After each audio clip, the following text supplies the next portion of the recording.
Halo guys, para mahasiswa semua. Pada video kuliah hari ini, kita akan membahas pokok bahasan yang baru, yaitu terkait pembahasan materi pengulangan. Materi yang akan kita bahas diantaranya definisi pengulangan atau perulangan, kemudian jenis perulangan dengan struktur for, kemudian struktur while, kemudian struktur do while. Kemudian dua perintah dalam pengulangan yang biasa digunakan adalah continue dan break. Baik, pertama kita akan bicara terkait pengulangan. Pengulangan atau perulangan ya, atau bahasa Inggrisnya adalah looping ya, adalah suatu perintah pada sebuah bahasa pemrograman yang digunakan untuk menjalankan sebuah baris kode secara berulang-ulang selama kondisi masih memenuhi atau terpenuhi seperti itu. Perulangan dibagi menjadi dua bagian. Yang pertama adalah counted loop, yaitu perulangan yang dengan menggunakan struktur for, yaitu perulangan yang sudah ditentukan banyaknya perulangan.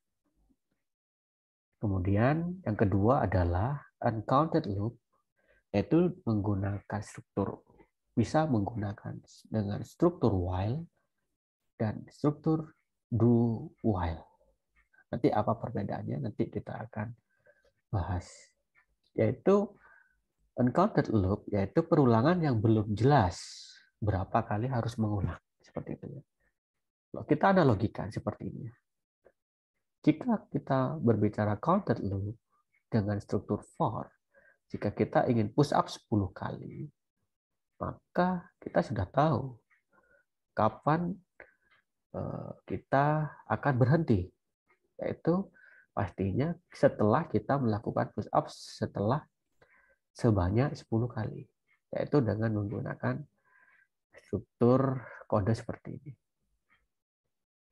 Kemudian kita berbicara kategori yang kedua, yaitu uncounted loop dengan menggunakan while atau do while tadi ya.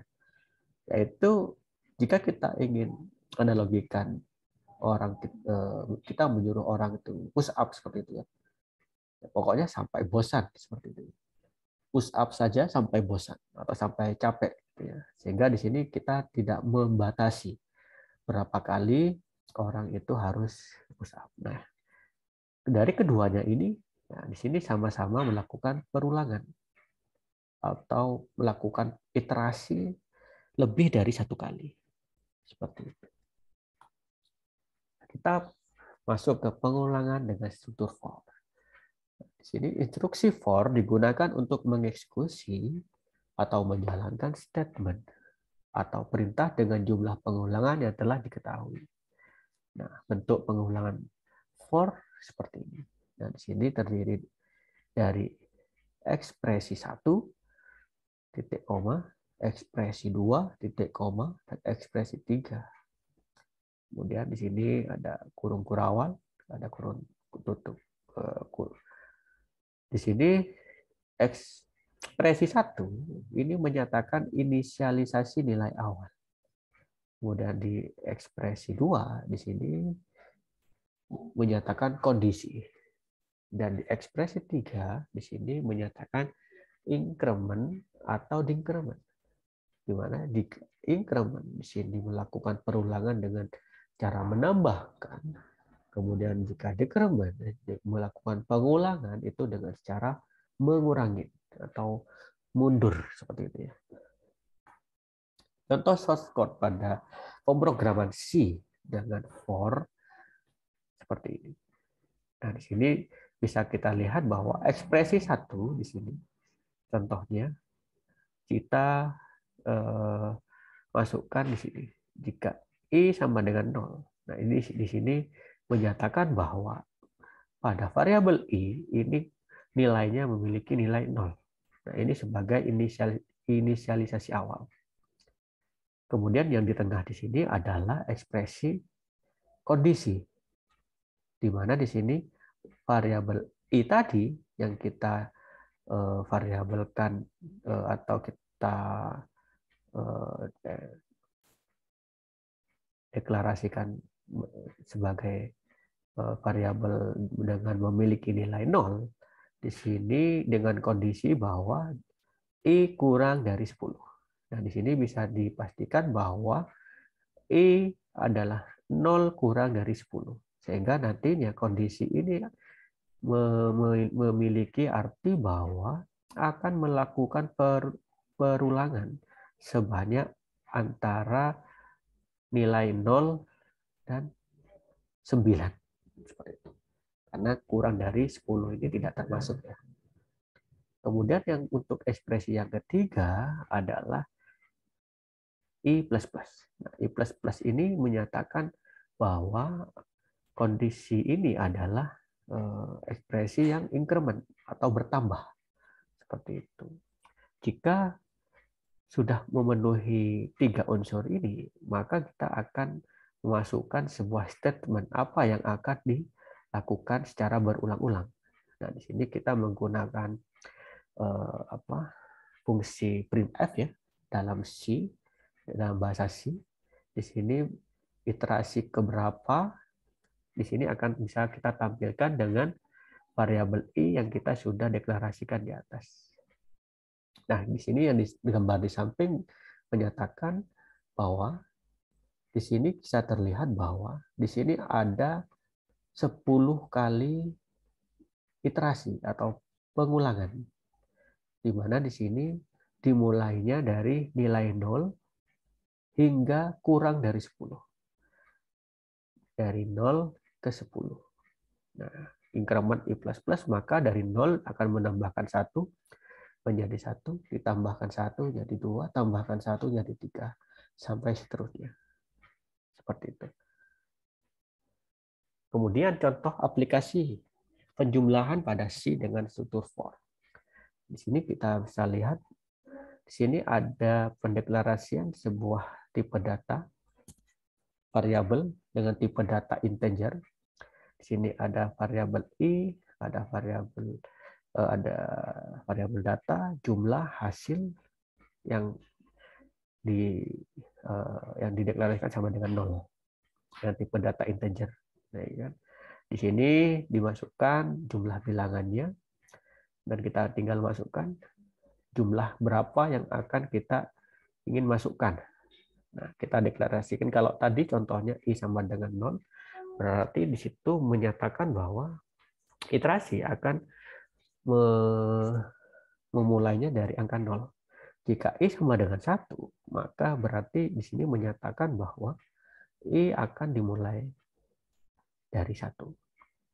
Nah, kemudian di sini untuk ekspresi yang di tengah di sini adalah ekspresi kondisi di mana I kurang dari sama dengan jumlah.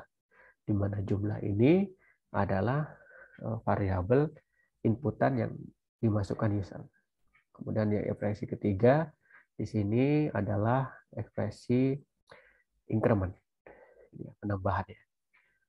Nah, kemudian di sini masukkan data bilangan ke 1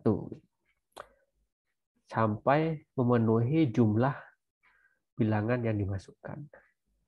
Kemudian dari hasil penjumlahan dari jumlah nilai-nilai yang dimasukkan, maka di sini ada variabel baru di sini hasil, di mana nilai hasil ini yang awalnya 0, di sini akan ditambahkan datanya.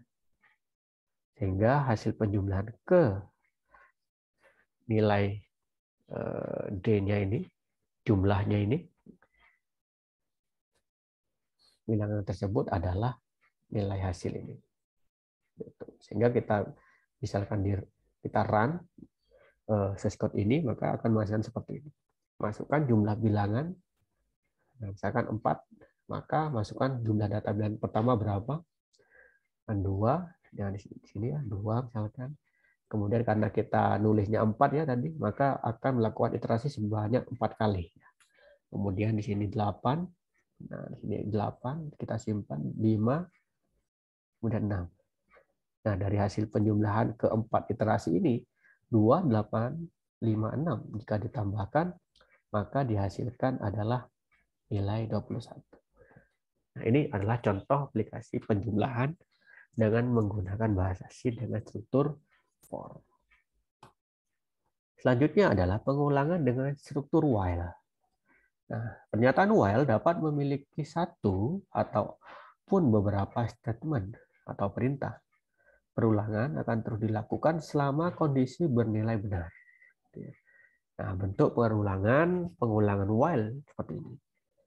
While, kemudian di sini kondisi. Selama kondisi ini memenuhi, maka di sini akan melakukan aksi. Nah, di selain itu menggunakan increment atau decrement sesuai dengan kebutuhan. Nah, untuk lebih memantapkan, kita lihat contoh source code-nya pada bahasa C dengan struktur while. Nah, di sini terdiri dari satu variabel dengan tipe data integer sama dengan 0. Kita deklarasikan.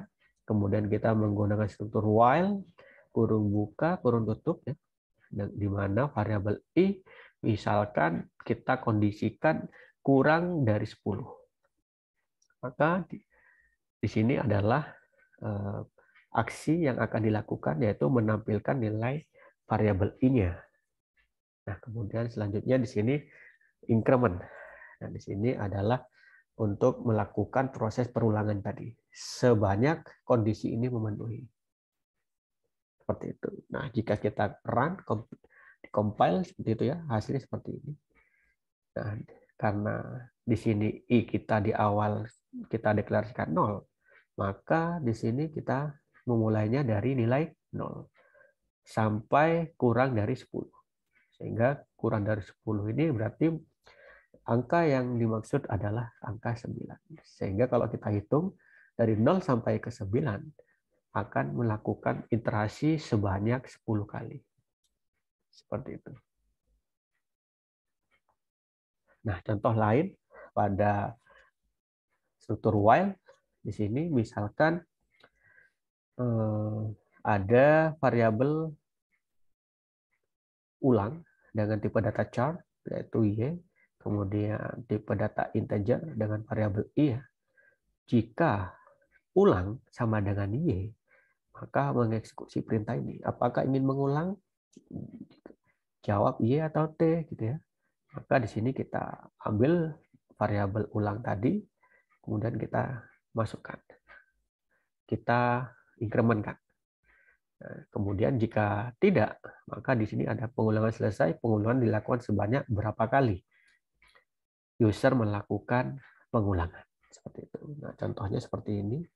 Ketika di running, apakah ingin mengulang? Jika y, maka akan menanyakan terus aksi kode ini ya. Apakah ingin mengulang? Jika y. Jika tidak, maka tidak akan melakukan perulangan lagi. Sehingga di sini bisa dilihat pengulangan selesai. Pengulangan dilakukan sebanyak 4 kali. Karena kita menggunakan mengulangnya 4 kali. 1, 2, 3, dan 4. Seperti itu.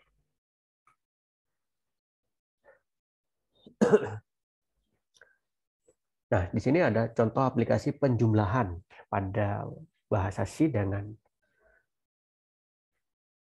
struktur while. Dan di sini terdiri dari beberapa variabel, I, data, jumlah, hasil dengan tipe data integer. Kemudian kita membuat sebuah masukan variabel dengan nama variabel jumlah, kemudian variabel inputan ya. Kemudian kita melakukan perulangan dengan struktur while.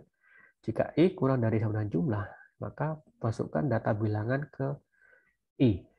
Nah, kemudian di scan F data, kemudian hasil sama dengan hasil data. Sama seperti dengan yang struktur for tadi ya. Nah, di sini penjumlahan bilangan tersebut adalah jumlah, kemudian hasilnya berapa. Nah, kalau kita run di sini masukkan jumlah bilangan 5, misalkan sejumlah 5 kali maksudnya. Nah, kemudian dimasukkan di sini bilangan ke pertama itu nilainya berapa, kedua berapa, ketiga berapa, keempat berapa, sampai kelima. Nah, sampai kelima ini nanti di akhir dari hasil formula ini, hasil sama dengan hasil plus data, maka nanti dari nilai perulangan tadi bisa kita tambahkan sehingga kita mendapatkan nilai yang diinputkan adalah sejumlah 24. Nah, selanjutnya selain struktur while, kita juga mengenal pengulangan dengan struktur do while. Hampir sama dengan pemanfaatan dengan while tadi, cuman di sini adalah pernyataannya ada do-nya. Itu pernyataan do while memungkinkan melakukan perulangan selama kondisi masih bernilai true. Kemudian yang di sini yang membedakan antara while dan do while adalah kalau perulangan do while akan melakukan perulangan sebanyak minimal 1 kali. Lalu ngecek kondisi dengan perintah while. Seperti kalau menggunakan struktur while tidak ngecek, jika tidak memenuhi sudah tidak memenuhi ya. Tapi kalau menggunakan do while maka jika tidak memenuhi di awal pun masih melakukan 1 kali aksi minimal seperti itu. Nah, kalau kita lihat persamaan umum dari atau bentuk umum dari perulangan atau pengulangan do while seperti ini, do.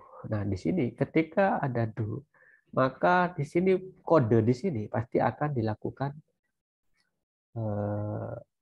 pemprosesan, diproses gitu ya. Kemudian diinkremenkan. Nah, di bedanya while-nya ada di bawahnya. Nah, di sini ngeceknya kondisinya baru ada di bawahnya. Sehingga ketika misalkan kondisinya ini tidak memenuhi, sudah, maka minimal yang ditampilkan dari pengulangan di sini hanya 1 kali. Jika kondisi ini memenuhi, maka nanti akan kembali ke do, kemudian mengulangi lagi sampai seterusnya. Untuk lebih memantapkan, ini contoh source code pada C dengan do while. Di sini terdiri dari 1 variabel, I sama dengan 0. Nah, do, iterasi ke berapa? Gitu ya. I plus while I kurang dari 10. Nah, kalau kita lihat output dari sintak ini adalah iterasi ke 0 ini diperoleh dari ini. Ketika program tidak mengecek bahwa di sini ada kondisi. Nah, di sini I, di sini I. Maka di sini karena I sama dengan 0, maka bisa dipastikan di sini kita cetak. Sistem akan mencetak I ini adalah sama dengan 0. Kemudian karena I ini harus berulang sebanyak kurang dari 10, maka akan melakukan iterasi sejumlah yang diinginkan. Seperti itu. Contoh aplikasi penjumlahan pada pemrograman C dengan struktur do while. Nah, di sini terdiri dari beberapa variabel dengan tipe data yang sama, yaitu integer. Di sini terdiri dari 1 variabel masukan, yaitu jumlah. Kemudian di sini do, ya. Do masukkan data bilangan ke pertama, I1 ya, pertama. Masukkan. Kemudian I kurang dari sama dengan jumlah. Jadi nilai jumlah bilangan ini yang akan menentukan bahwa berapa kali nantinya proses pengulangan akan terjadi. Selanjutnya kita bisa lihat bahwa hasil dari source code ini masukkan jumlah bilangan, misalkan kita ingin 2 iterasi saja, maka yang pertama yang di eksekusi adalah ke-1. Nah, di sini ke-1. Sehingga di sini ke-1 tinggal masukkan saja datanya, scan data misalkan 4, kemudian karena tadi di sini 2, maka masih memenuhi lagi, maka akan masih mengulang lagi ke sini. Data bilangan kedua sama dengan 5. Nah, di sini 5. Sehingga kalau kita jumlah hasil sama dengan hasil plus data, 4 tambah 5 sama dengan 9. Nah, di sini. Seperti itu. Nah, selanjutnya adalah perintah continue dan break. Nah, perintah continue digunakan untuk meneruskan perulangan ke proses berikutnya tanpa mengerjakan perintah di bawahnya. Sedangkan perintah break digunakan untuk keluar dari perulangan meskipun kondisi syarat perulangan masih terpenuhi. Nah, di sini adalah contoh perintah continue. Nah, di sini misalkan ada dua variabel i dan hasil dengan tipe data integer. Menggunakan struktur for, di mana di ekspresi pertama kita deklarasikan i sama dengan 1, kemudian di ekspresi kedua di i ini sama kurang dari sama dengan 10, kemudian di ekspresi ketiga i plus plus, alias di sini adalah increment ya. Kemudian di sini ditulis hasil sama dengan i plus i. Nah, jika i sama dengan 2, jika i sudah sama dengan 2, maka dikontinukan. Nah, kemudian setelah itu di print f. Kemudian hasilnya berapa? Nah, kita bisa lihat di sini outputnya. Misalkan sini i tambah 1 sama dengan 2. Nah, karena di sini jika i sama dengan 2, di sini continue. Nah, berarti di sini tidak akan ditampilkan, disuruh skip gitu ya. Sehingga harusnya di sini 1 tambah 1 dengan 2, di sini 2 tambah 2 sama dengan 4. Nah, di sini 2 tambah 2 itu tidak ditulis atau tidak ditampilkan. Nah, tetapi dia akan meloncat setelah 2 adalah 3 sampai memenuhi kondisi yaitu i kurang dari sama dengan 10. Seperti itu. Sedangkan kalau untuk perintah break dengan kasus yang sama, nah di sini tapi di sini if i sama dengan 6, break. Apa yang terjadi? Maka di sini setelah melakukan perulangan sebanyak di bawah 6 ini, maka di sini tidak akan melakukan proses lagi. Alias di sini sampai sampai i itu terpenuhi 6. Meskipun kondisi perulangannya ini seharusnya yang ditampilkan adalah i kurang dari sama dengan 10. Seperti itu. Demikian materi perkuliahan pada pokok bahasan perulangan. Terima kasih atas perhatiannya dan selamat belajar.